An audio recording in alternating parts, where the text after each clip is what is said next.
What if I told you that once upon a time, Detroit built monsters so powerful, even Europe's finest machines shook in their alloy boots. Engines that didn't whisper elegance, they screamed defiance. Cars born not from refinement, but from rebellion.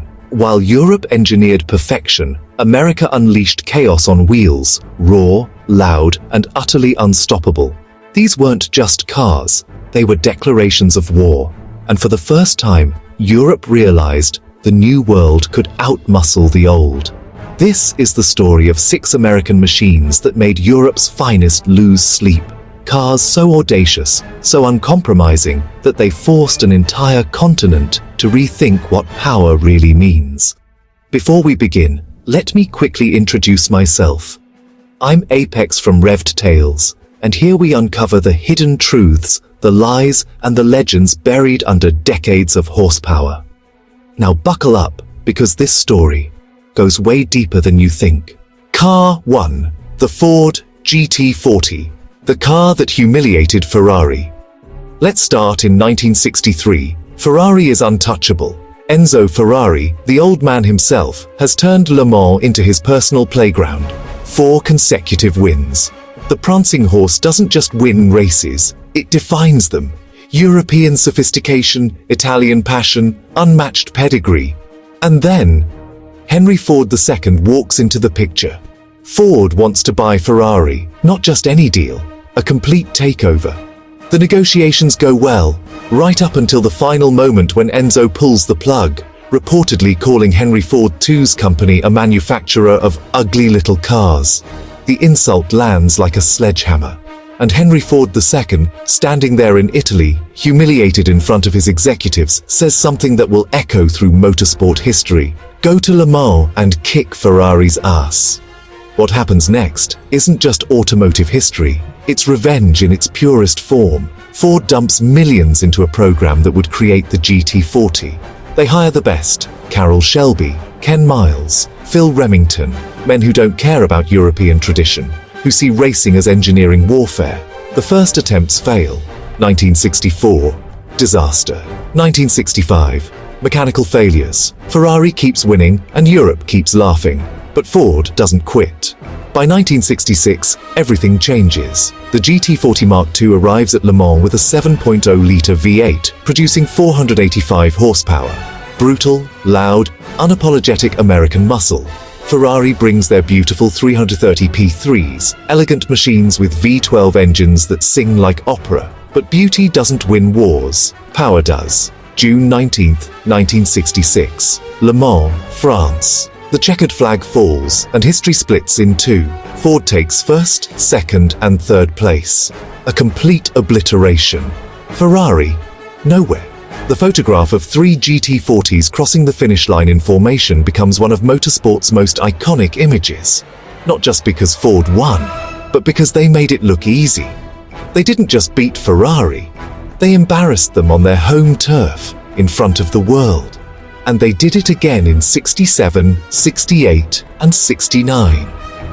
Europe learned a hard lesson that day. American engineering might not be pretty, but it's terrifyingly effective. Car 2, the Chevrolet Corvette ZR1. C4, the supercar killer. Fast forward to 1990. The Cold War is ending, but another war is just heating up, the horsepower war.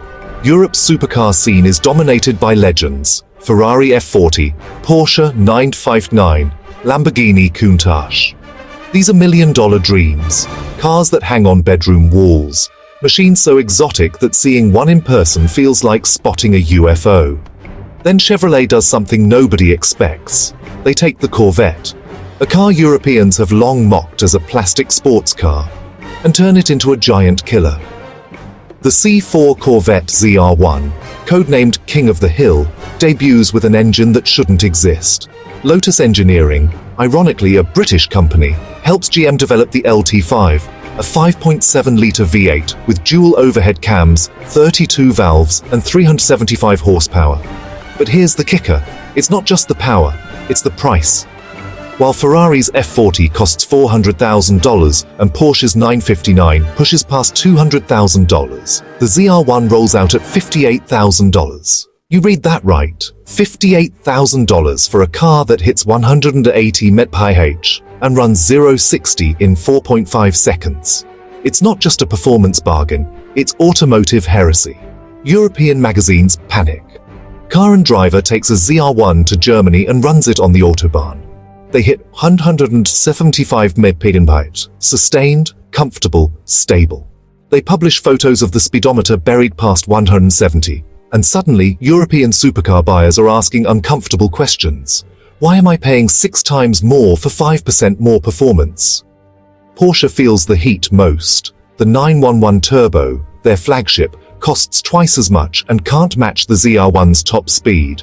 Ferrari's 348, released the same year, is slower and costs $100,000 more. Lamborghini's Diablo, stunning as it is, suddenly seems overpriced when American muscle delivers 90% of the performance for a fraction of the cost. The ZR1 doesn't just compete with European supercars. It questions their entire business model. And Europe? They pretend not to notice. But behind closed doors, engineers are sweating. If you're still here, you're clearly a real gearhead. Hit that like button for more stories like this. Car 3. The Dodge Viper GTS. Raw violence on wheels, 1996. The automotive world is getting soft. Safety regulations, emissions controls, comfort features, cars are becoming appliances. European GT cars like the Porsche 911 and BMW 850i are refined, sophisticated, civilized. They're fast, yes, but they're also safe. Then Dodge unleashes the Viper GTS, and civilization goes out the window. This isn't a car, it's a declaration of war.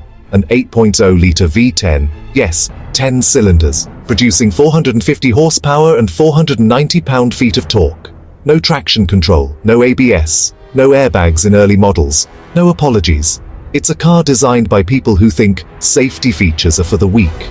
The design alone is intimidating. Those curves, that wide stance, the aggressive hood with dual air intakes like nostrils on a predator. It looks like it wants to kill you. And in the hands of an inexperienced driver, it absolutely will try. But here's what terrified Europe. This monster could race. In 1997 and 1998, the Dodge Viper GTS R dominates the GT2 class at Le Mans. Not just wins, dominates. Class victories 2 years in a row, beating Porsche 911s, Ferrari F355s, and other European thoroughbreds. The Viper, a car Europe mocked as a crude muscle car, is beating them at their own game, on European soil, at the most prestigious race in the world. Porsche engineers watch in horror as a V10 truck engine mounted in a fiberglass body outpaces their meticulously engineered flat sixes. Ferrari's response? Rush development of the 360 Modena, because suddenly their aging F355 looks inadequate. The Viper GTS does something no American car has done since the GT40. It makes Europe defensive. It forces them to justify their higher prices, their complicated engineering, their centuries of tradition. Because when a blue-collar American brute with racing stripes shows up and wins, all that sophistication looks like overcompensation. The Viper doesn't terrify Europe with numbers alone. It terrifies them because it proves you don't need complexity to win. Just balls and horsepower. Car 4. The Ford Mustang Boss. 429. The homologation monster rewind to 1969. NASCAR is king in America, and Ford wants to dominate. But NASCAR has rules, specifically homologation rules that require any engine used in racing to be available in production cars. Ford's solution: build the most audacious engine in American history and somehow cram it into a Mustang. The Boss 429 engine is aerospace-grade insanity. Designed for drag racing and NASCAR, this 7.0-litre V8 features massive semi-Hemi cylinder heads, forged internals, and a block so wide it barely fits in any car Ford makes. Official rating: 375 horsepower. Real output? Probably north of 500. Ford underrates it to satisfy insurance companies and NASCAR inspectors. Now here's the problem. This engine doesn't fit in the Mustang, physically. Ford has to hire Carcraft, a specialty engineering firm, to completely rebuild the Mustang's engine bay. They widen it, relocate the battery to the trunk, modify the shock towers, and hand-assemble each car. Only 358 are ever built. Each one costs a fortune to produce.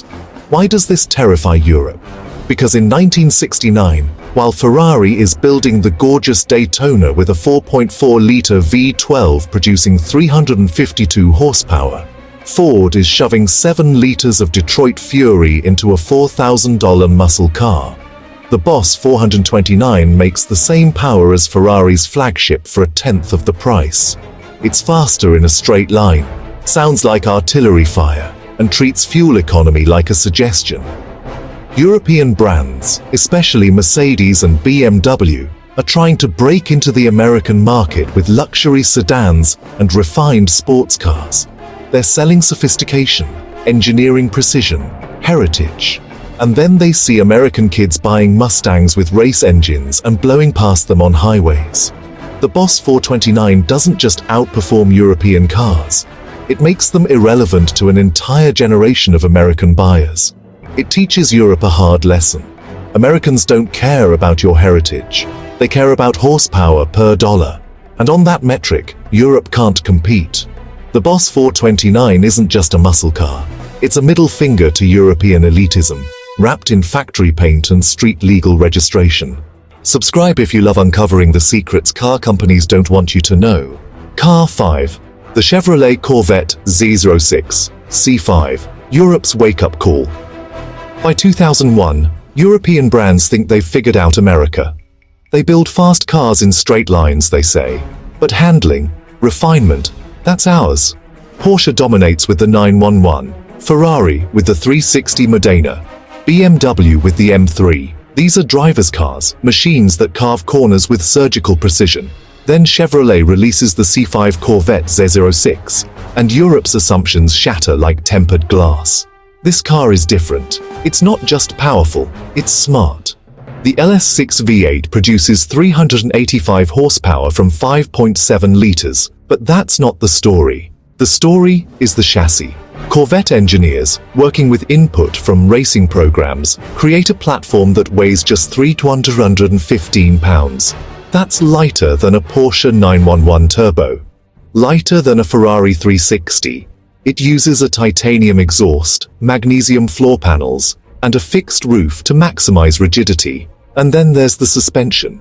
Double wishbones, active handling system, massive brakes, Goodyear Eagle F1 tires developed specifically for this car. The Z06 isn't a muscle car pretending to handle. It's a legitimate sports car that happens to have American muscle. Road and Track takes one to the track and posts lap times that match the Porsche 911 Turbo, a car that costs $120,000 compared to the Z06's $50,000 price tag. Motor Trend runs one at Laguna Seca and beats Ferrari 360s. European magazines initially refuse to believe the numbers. Must be a ringer, they say. Special test car. So GM sends Z06 to Europe for independent testing. Same results. Fast. Brutally fast. And not just fast in a straight line, fast everywhere. Corner speed, braking, acceleration, top speed. The Z06 does it all.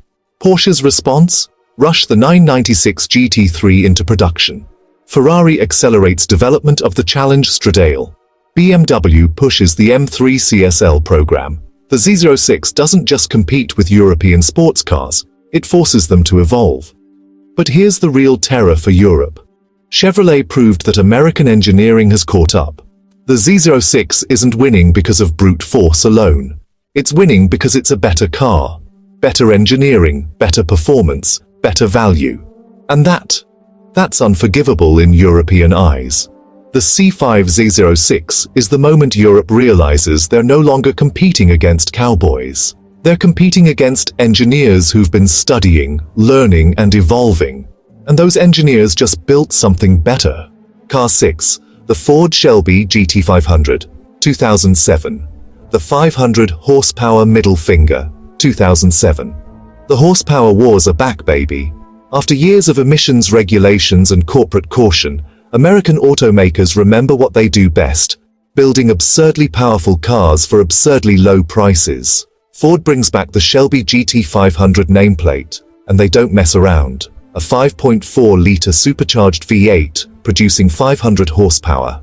in a Mustang, a car you can buy at a Ford dealership for $42,000.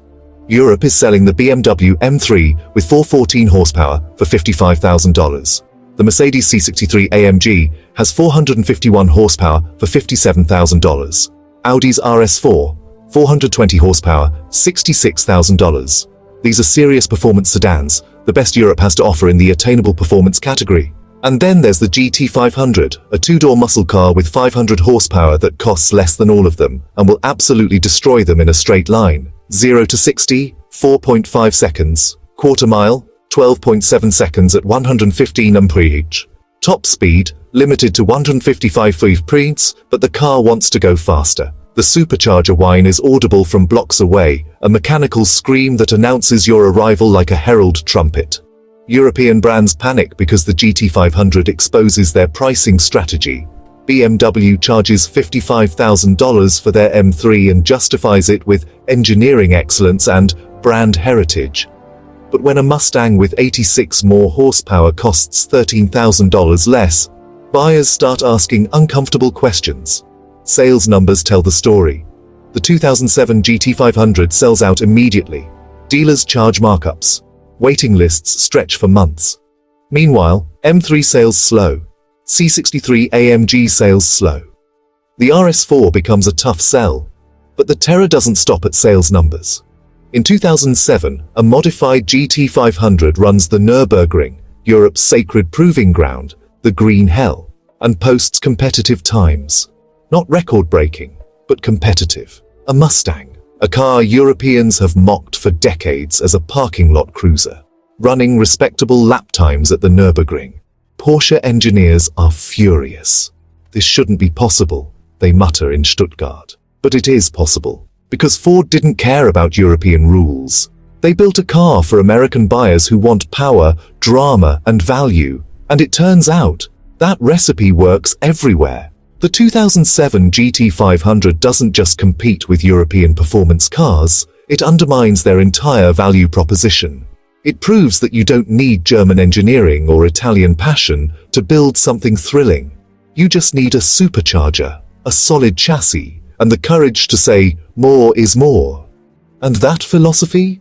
That's terrifying to brands built on restraint and refinement.